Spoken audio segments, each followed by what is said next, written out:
was very beautiful.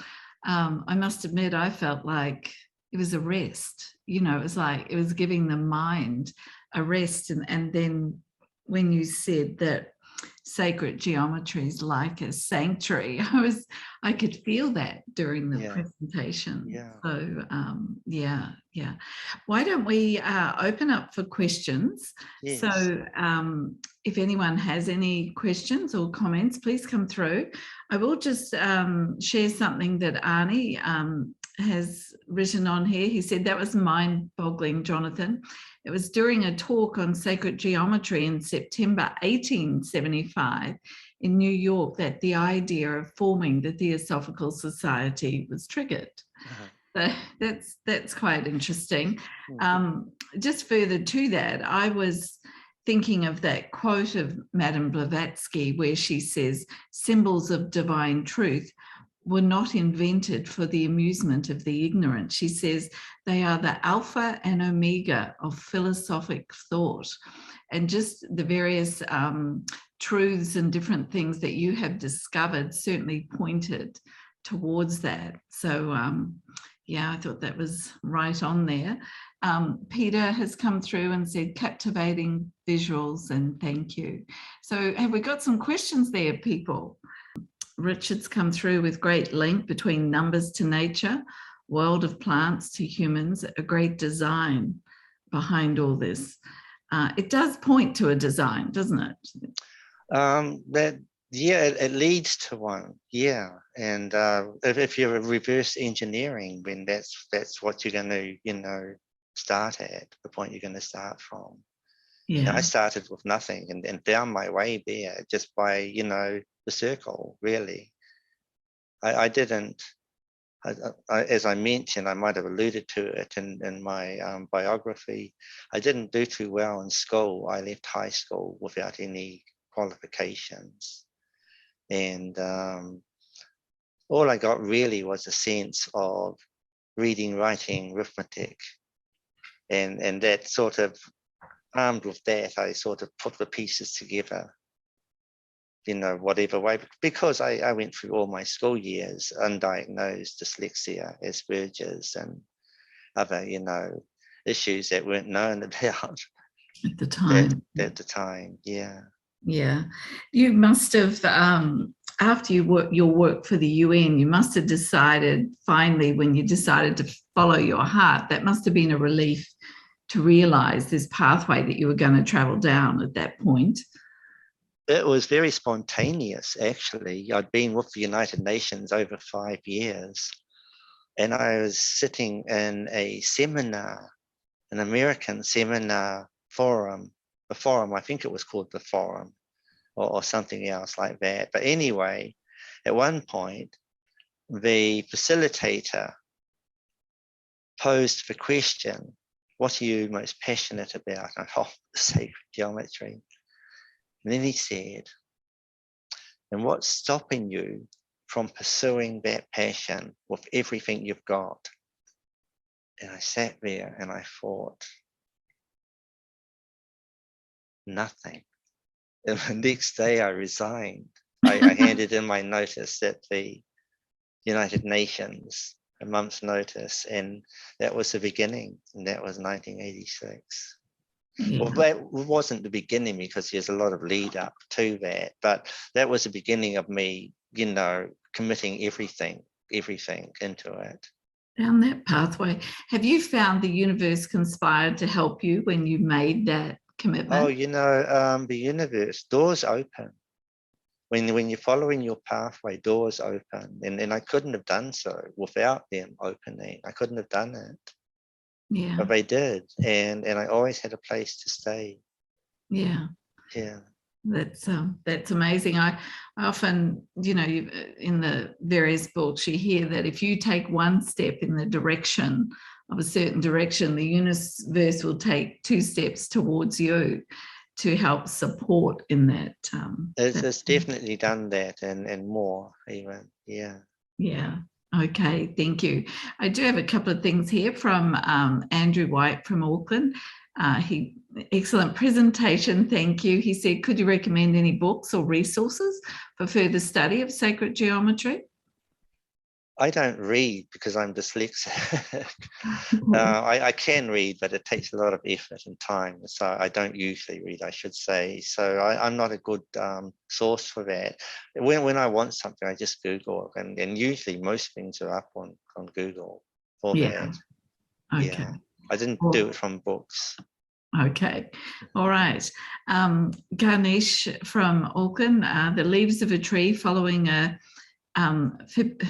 Fibonacci series allows all the leaves to get the sunlight without each of them blocking the share of the other leaves. And the raindrops, sunlight and raindrops. Yeah, they're structured that way.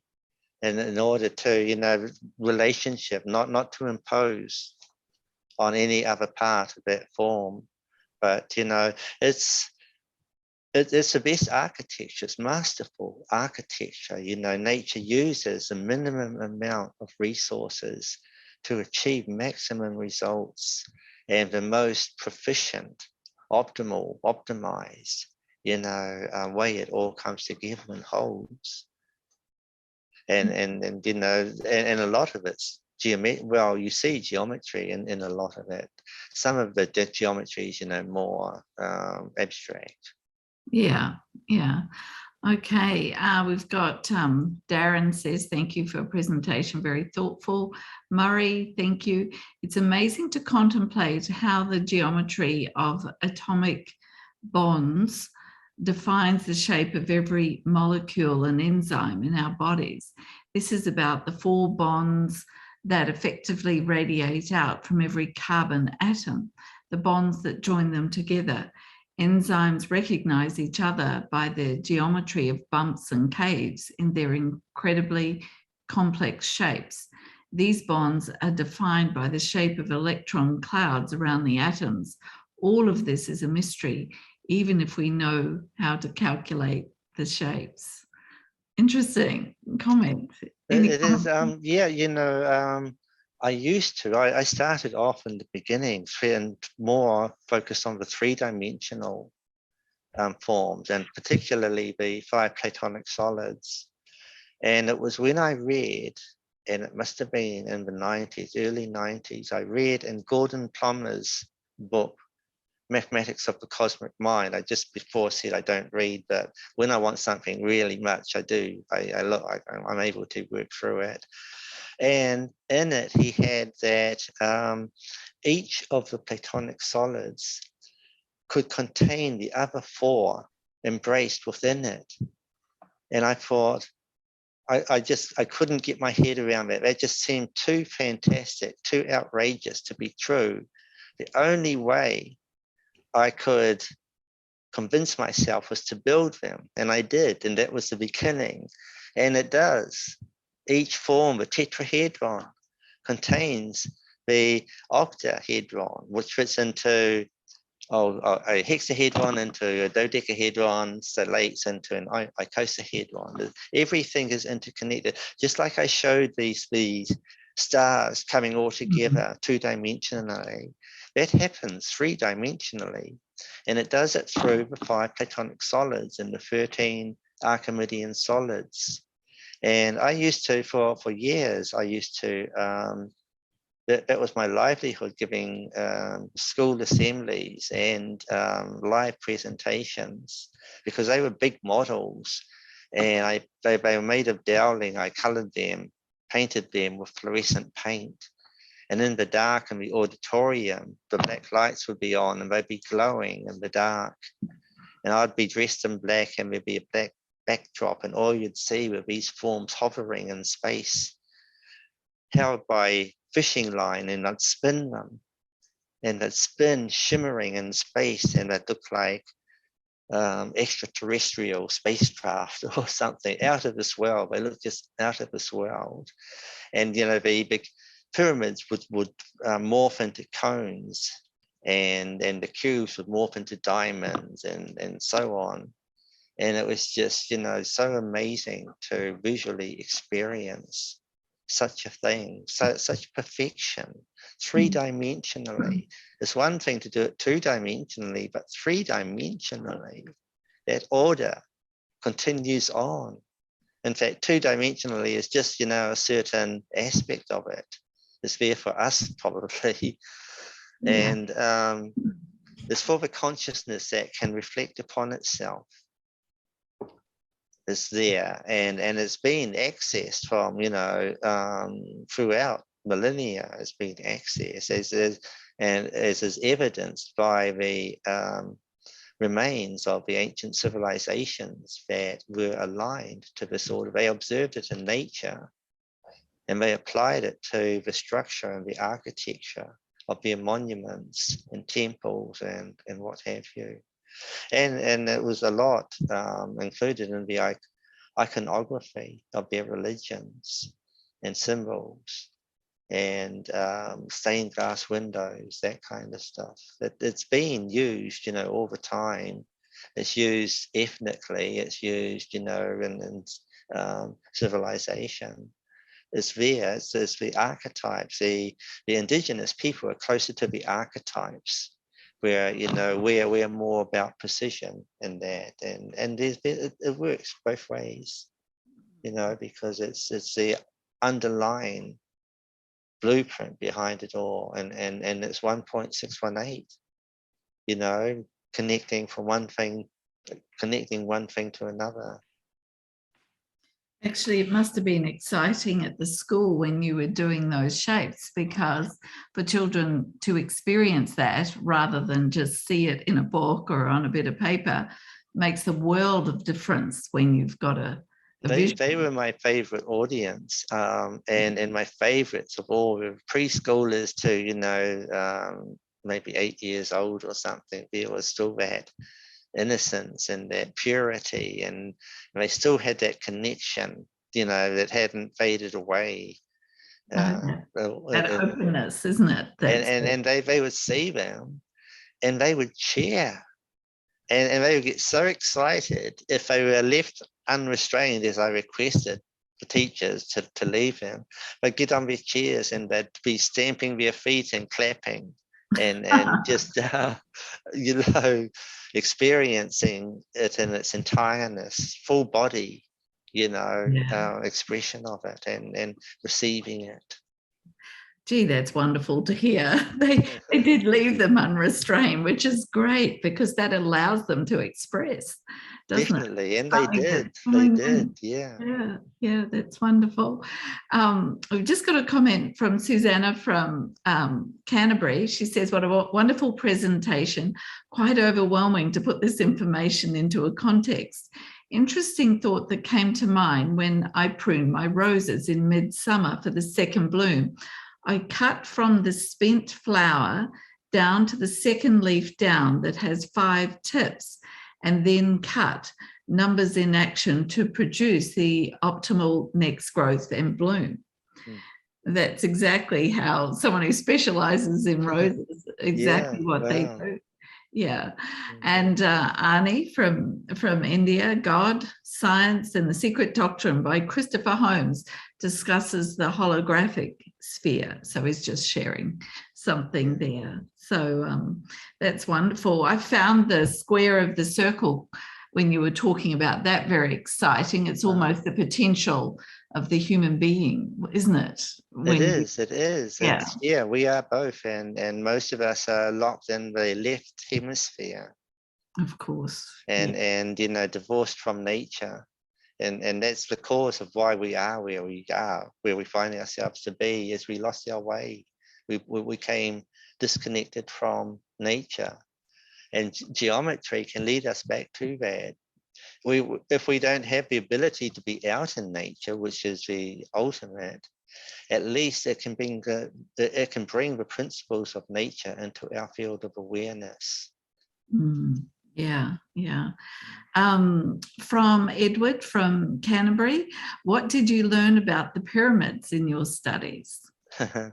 Well, they're aligned to the star constellations, the Orion, and they have connections to Sirius. And I actually have a really special connection to the pyramids. In fact, the reason I went to the Middle East, in the first place was the pyramids were calling me. And the opportunity presented itself to me through the United Nations as field service. I had radio training experience, and so there was a vacancy for, you know, radio communications, and I applied like 4 years previous to that and never heard from them. I mean, out of the blue, 5 years later, you know, it comes that, you know, your application has been accepted. When can you start?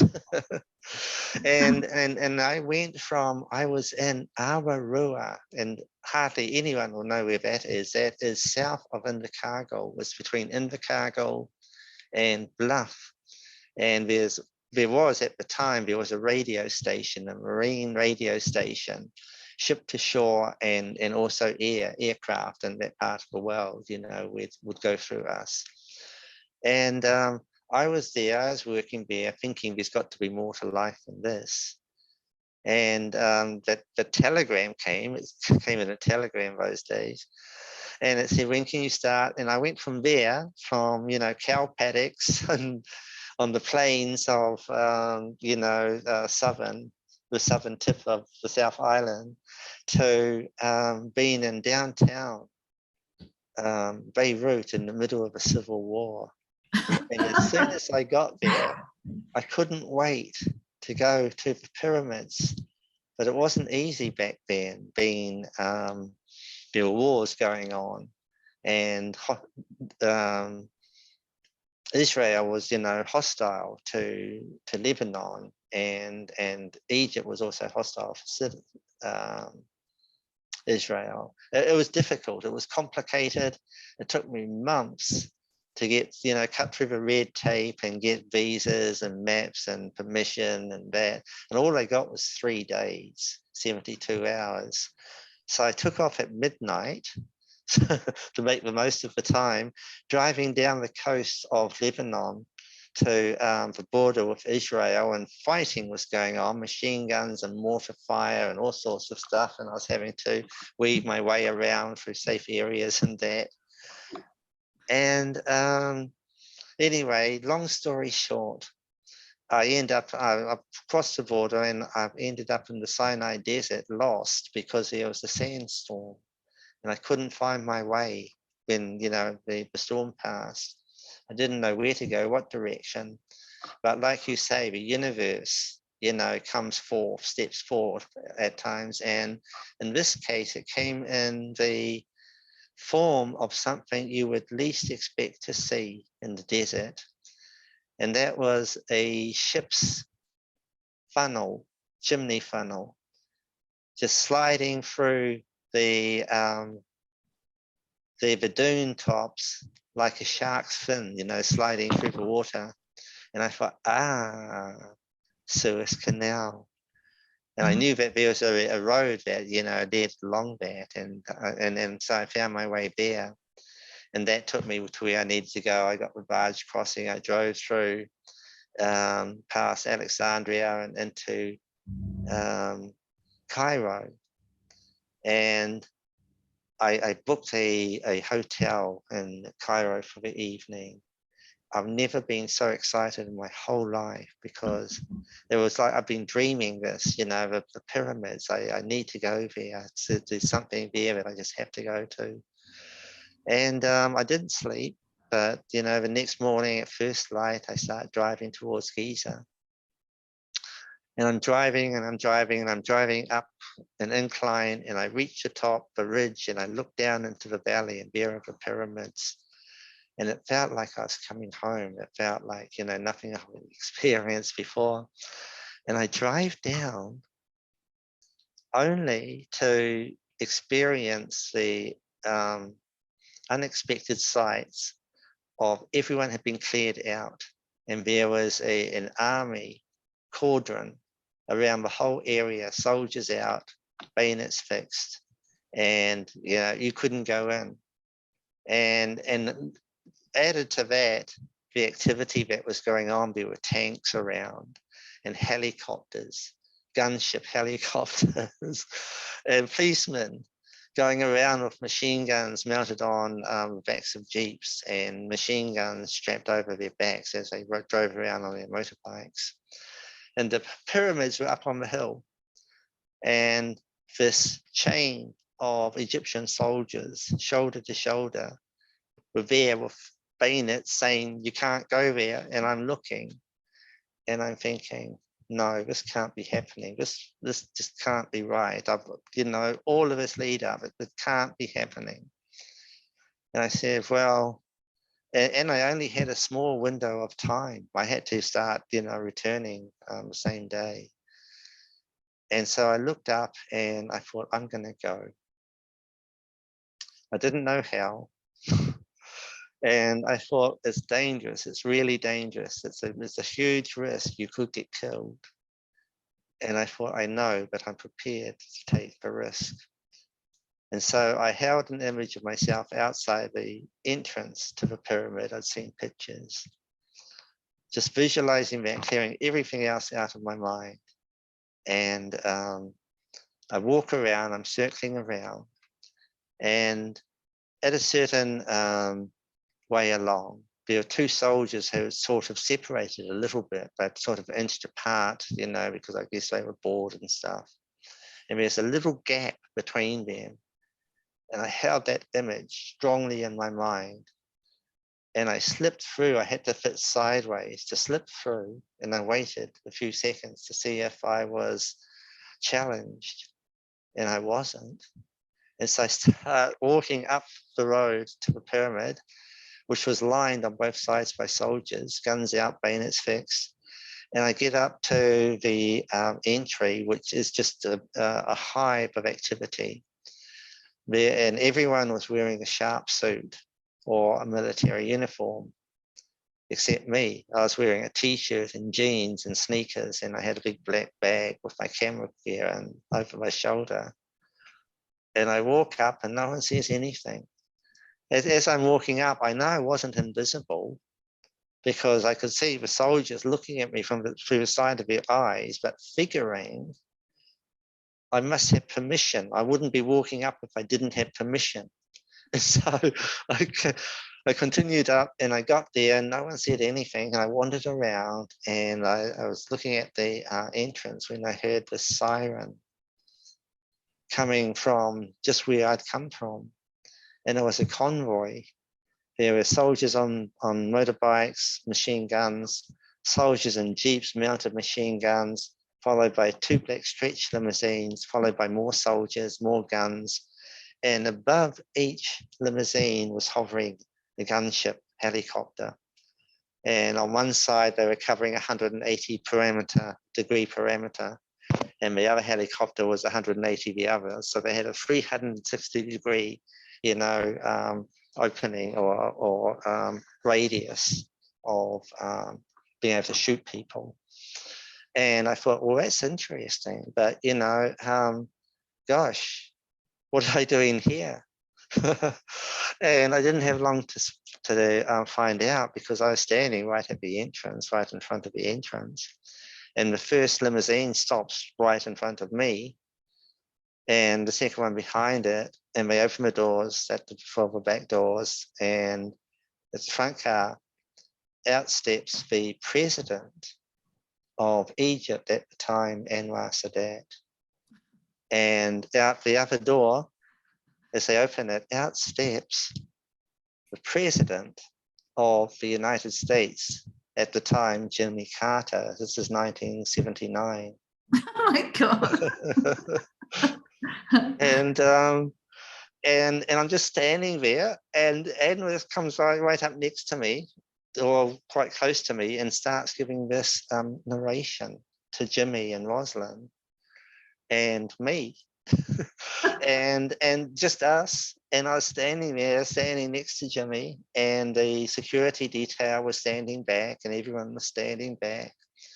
And Anwar was giving this just incredible, he was so articulate, so eloquent, such a storyteller, mesmerizing. And every now and then, Jimmy and I would look at each other, smiling, and say, wow, isn't that amazing? Wow, did you hear that sort of thing? And after a while, he says, come on, let's go inside. And so I follow the entourage, which was us.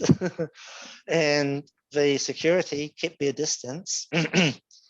And so I go into the pyramids with these presidents, and I'm having all this deja vu about being in the pyramids with the pharaohs as a priest, and it was all just so familiar. And getting this presidential tour was especially, wow, just it was very humbling. Yeah. That is so wow. I've never heard anything like it. And I mean, I love Jimmy Carter too. So how nice to have that president that was there. So yeah. Thank you. So how it ended was afterwards we went outside, and I thought I'd take some photos, and so I walked to the distance to take some distant photos, and Anwar gets into the first car and his wife. And in order to get back down the road, they had to come and do a U-turn right to where I was standing, which they did. And as it was turning, then Anwar was at the window, and I smiled and waved to him, and he smiled and waved back with that, who is that guy kind of look on his face. And they go off, and Jimmy and Rosalind get in the second car, and they come in, the same thing. And as they're turning, Jimmy sees me, and by now we're pals, and he smiles and waves at me. And he sees a peasant, an old peasant that hadn't been cleared off the land. He was too fragile and decrepit. He sees him and he waves to him. And it showed me the sort of man. I was the only person who could see that. It wasn't done for a magazine opportunity, a magazine cover. He did it as a gesture of friendship from one man to another. Mm-hmm. And the peasant responded. Yeah.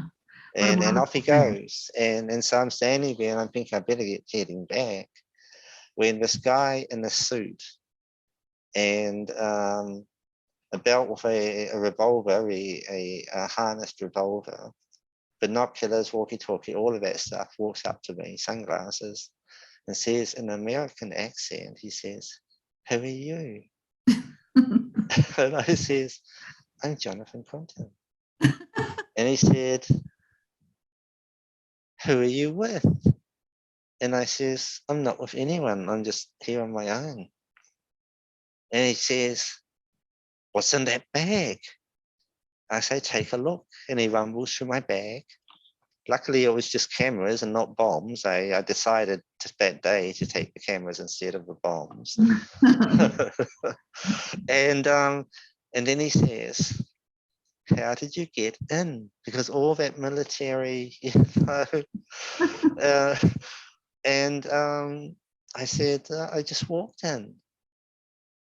And he stood there, and his jaw dropped. And he says, "I'll be damned." And he walks away shaking his head saying, "I'll be damned, I'll be damned." And I figured that the Egyptians fought us with the Americans, and the Americans fought us with the Egyptians, and each side was too polite to challenge me. And so there I was. And I got that presidential tour. How wonderful, the universe looking after you. Doesn't always look after me as nicely, but that time it was for sure. Yeah, definitely. Oh, thank you so much for sharing such a insightful experience. So thank you. It was pivotal in my experience, sacred geometry experience. It was what brought me to the Middle East, reading Elizabeth Heicher's Initiation. That is one amazing book. Absolutely, yeah. And even a dyslexic, as a dyslexic, but it had lots of pictures, so that helped. But just the information was so riveting. And I worked through all of the, challenges to absorb it. Yeah. I think the normal person would find a few challenges in that book, but that was one of my first books as well. I just felt like I'd been there. There's something about that book. So any avid readers, it is a marvelous book, and I know HPB's library and other libraries throughout the country will have that book. So it's Initiation by Elizabeth Haich, I think it is. Yeah, yeah. Yeah. We used to correspond. Oh, did you? She was still teaching yoga schools. She had 2 yoga schools, one in Italy and one in Switzerland, or I think it was one of those countries. Still teaching at 90, going strong as ever. Oh, wow. Wow. Yeah. How wonderful. You'd corresponded with her as well. I just, yeah, that book is so moving. It takes you to a place. Absolutely. That, and you recognize something in it somehow. So it's very moving. I see there's one last comment from Susanna. Haha, oh my God, what an experience. So I think most of us can definitely relate or feel a part of that experience and how amazing it was. So, but thank you for the beautiful illuminating visual that you shared with all of us. Very wonderful. So, my pleasure. Okay, so I'll bid you good evening, and it was a pleasure to share. But thank you, Jonathan, and I'll talk to you soon.